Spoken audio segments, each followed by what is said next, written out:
Well, in reducing the cost of living, again, I did not really see specifics. You see, because the cost of living factor is a combination of the cost of money, which obviously businesses would have to probably look for.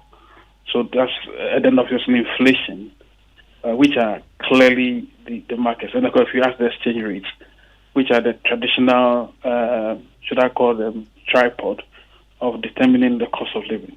And it's true.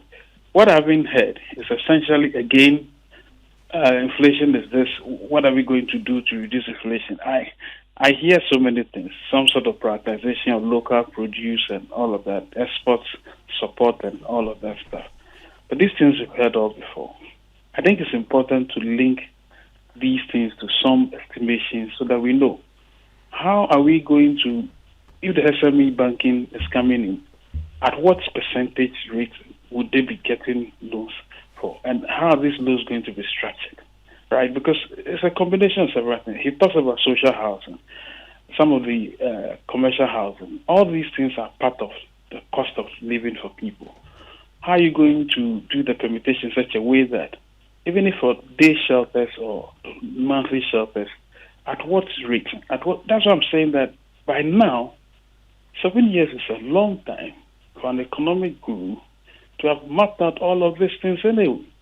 I'm not really buying the notion that we have to wait for certain. No. We just need some estimations. How much are you going to allow businesses to raise money for, knowing the general cost of money, right? Because you say you want to intervene and reduce cost of living. So how are you going to do that? What percentage? If it's a state-led, at what point? What are the various bands that people would have to borrow money for? Then, of course, the exchange rate factor. I don't know. I've not heard any structural shift to addressing the exchange rate factor, which is a worry because we all know what the lectures were about on exchange rate. We know that. I didn't hear any clear definition.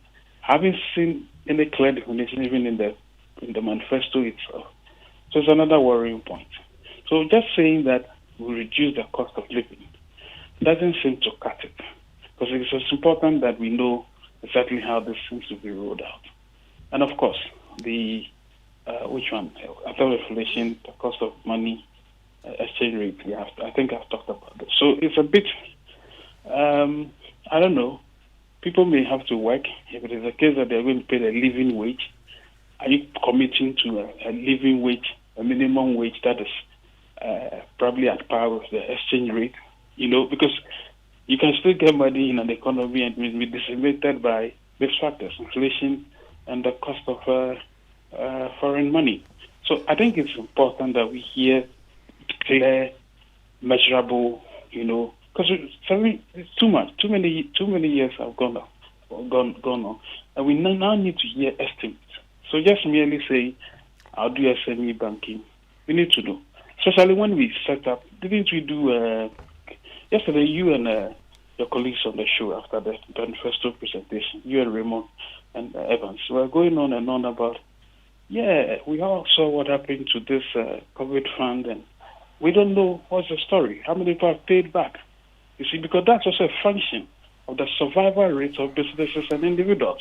So that's what we inform you, that if you give money to even free money, free interest-free money, this was how many people paid back. So based on this one, I am going to propose a 3% because I realize that people are not able to pay back even when the interest are free. There's no interest. So we need to understand all these dynamics. So we really need to have proper policy conversations. And I think the Vice President's team ought to be ready because as a supporter we have that. This time we don't have that time to waste at all.